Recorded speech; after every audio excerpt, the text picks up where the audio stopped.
Hi, I'm Olivia Iovino. I am the inventor and founder of Zen Mittenz, and I'm with Ankita Terrell. She's the founder of Intentional Money, and she's a female entrepreneur. So, if you could please tell us about your business. Thank you, Olivia. So I started intentional money out of the kind of need to make personal finance really simple and to move past the idea that we had to pick between either being good to the world or being good and making good money. And kind of detangling those two kind of options that I was given in college and as a young person, I just became really passionate having worked in kind of all parts of kind of from corporate to nonprofit to B Corps, just realizing that, at the end of the day, we really can be good and be good with our money and make good money for financial freedom whenever that is for you. So, when did you get your business idea and how did it come about? So I had always been really kind of interested in personal finance, interested in learning more about what it means, how can it benefit you and the world and your community. And I started becoming really kind of interested in it during the pandemic as an option for a business, like an actual business that I could help people with. And so I incorporated the business as its own official entity and LLC only at the beginning of this year, so in January of 2021.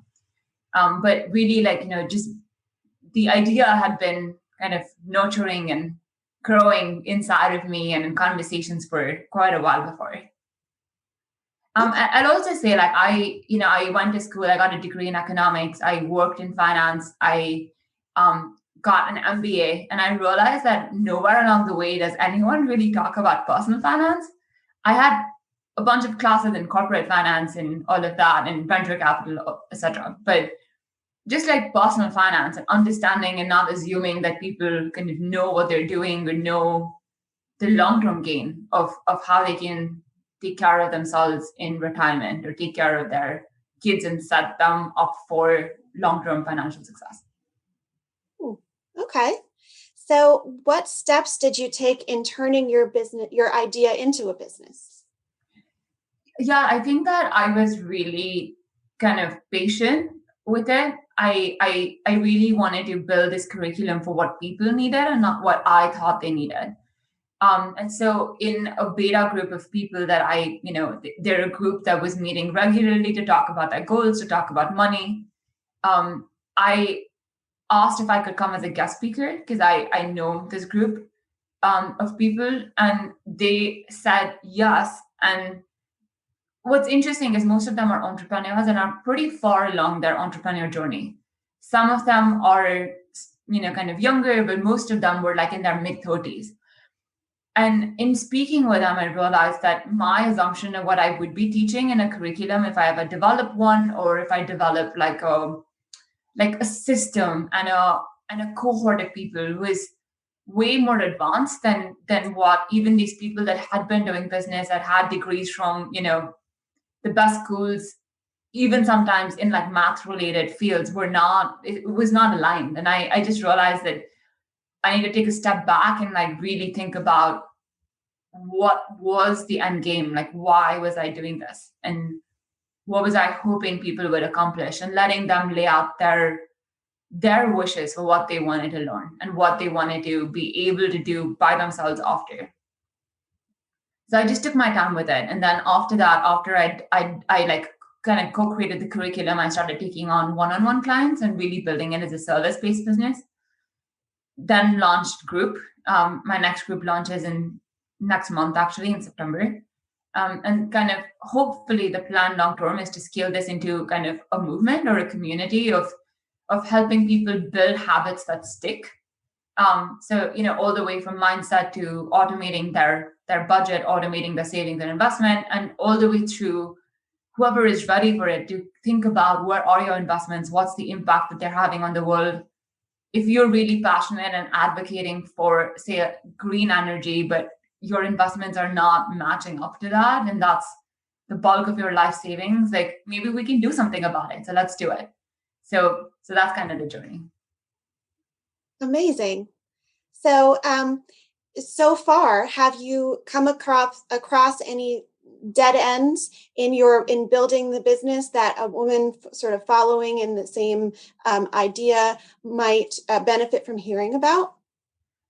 I think it was mostly self-imposed, but I think there's a pressure to prove something or try to, scale really quickly. And in the age of social media, it just seems like everyone is making it within 3, 6, 12 months of launching. And I think it was what I realized was not to try to do everything myself. And secondly, like I'm forging my own path.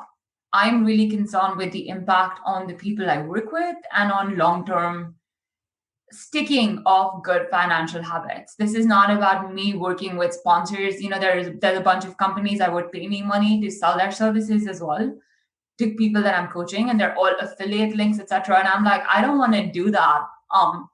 Until like I want this to work for people. So it's just not comparing myself with anyone else, not feeling like an imposter, because even though I have all these degrees, I'm studying for, kind of getting registered as an investment advisor, even though that's not what I don't need it, but it would just be good information for me to have and be sure of myself. But it's just that, like not comparing myself and not feeling like I need to prove anything or be on someone else's timeline. So if for kind of new entrepreneurs, I just really kind of urge that it's really important to think about your end goal for your kind of the person that you're working with, and then don't try to do it all at once. Figure out like what is, what's doable in like a given amount of time. When you are ready, outsource things that you can. Don't do things for free beyond a point. But the one exception I make is when I'm bartering. And very occasionally I'm like, you know what, I really need help with whatever. So I'm just going to, like in this kind of case right now, I really need help with someone just helping me with social media because it's overwhelming. It burns me out. And like knowing that about myself is really helpful too. To be like, it really burns me out. I get into this trap where I feel like I'm being productive, but it's really not productive. And so maybe I can outsource that to someone that was interested in my services, and we can work out a system where we figure out who owes who how much money with just based on the price difference. But okay, so what other kinds of consultants have you used in developing or growing your business? So one sec. So I worked with a business coach, and I thought that was really helpful to have someone that I could speak with, that I could lean on, who had done what I was trying to do. And she was incredible in just providing me the support and just being a sounding board for my ideas. And just meeting with her on a schedule just helped me be like, okay, I need to do, kind of 1 to 10 between when I see her next. And for the first 9 weeks, I saw her once every single week. And so it just was like really great momentum to be like, okay, this is what I'm going to work on in week 1, week 2, and so on. And so besides that, I had someone design my website for me, because it was really important to figure out who I was as a brand. And it doesn't need to be fancy. Like, and I think that I really I'm glad that I got out of that trap. It just needed to be like an MVP sort of, like just be like, what is it that I'm trying to convey? I just need to figure out what I want people to learn about me if they land on my website. So I work with someone on that, kind of very basic, but she was really helpful, and she's incredible. And now I'm going to work with someone who does social media. But that's the trajectory. And now the next person is going to be someone with taxes, because super important to think about managing your taxes, and planning for your business and your personal being separate. And of course, like as a finance person, hopefully I'm going to eventually work with entrepreneurs on the finance piece as well. But this is like the first part that I need to do myself,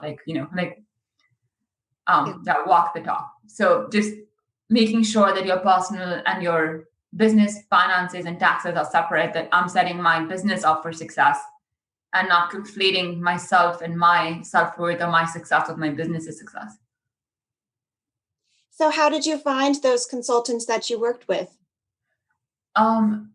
So for the tax person, I kind of on a group of women entrepreneurs. There's many different kind of Slack channels that do this. I keep up with some of the Slack channels that I think are really kind of great. Like I Found Women is great. Ladies Get Paid is great. Right and Good is really great. Products by Women is really great.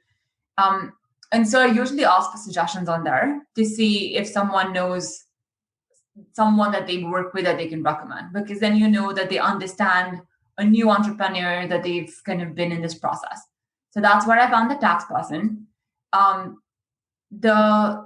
developer for my website is actually my best friend, but she was transitioning to working in finance, and was actually at the time, and now this is her job, but she was interviewing for BlackRock. And so it seemed like a perfect first step to her next process. And she was a UX designer just starting out. So yeah, it's just, like thinking about who's in your network and who do you know that could do this, that you trust, that it would be a fair exchange with. You help build them up and like raise them and give them credit, put their name on your website, all of that. And also at the same time, you're getting your work done in the hands of someone who's professional. And so have you found any barriers specific to being a female entrepreneur? Like I said, they're mostly self-imposed, I think. I come from a family of entrepreneurs, and my mom started her business, and I feel like when I hear her stories of like people assuming that it's my dad's business that she works for, and it's actually the other way around, where it's my mom's business and my dad ended up joining her business because it was getting way too much for her to handle. I haven't, as of yet, faced that. I, mentally prepared that at some point people make assumptions about you and who you are.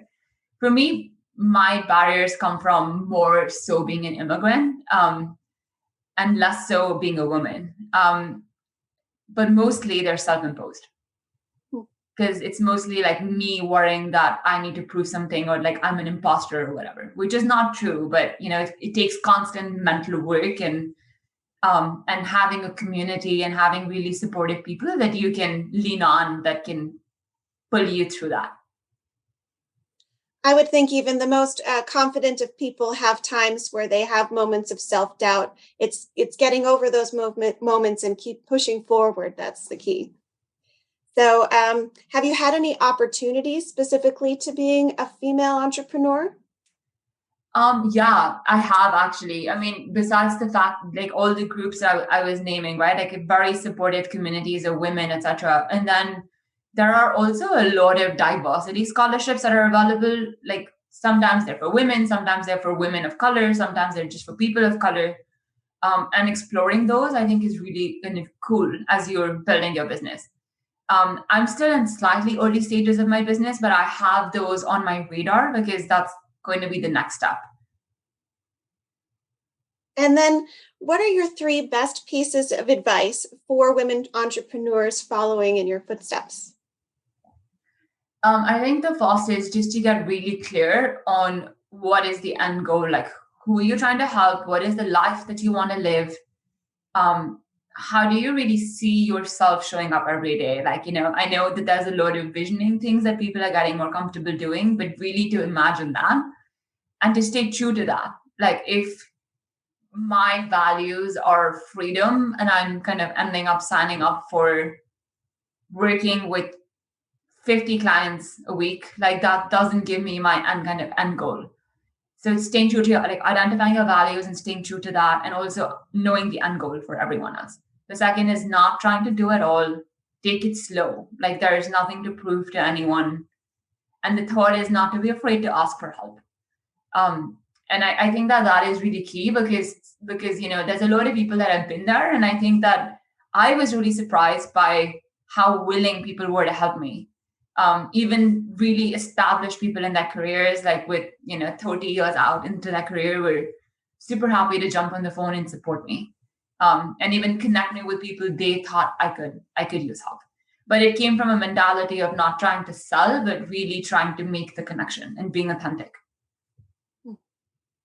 That is just wonderful. Thank you so much. I'm so happy to hear all this information, and I know that there's women out there who are really going to benefit from this. So I really appreciate your time today. Thank you so much, Olivia. Thank you for having me.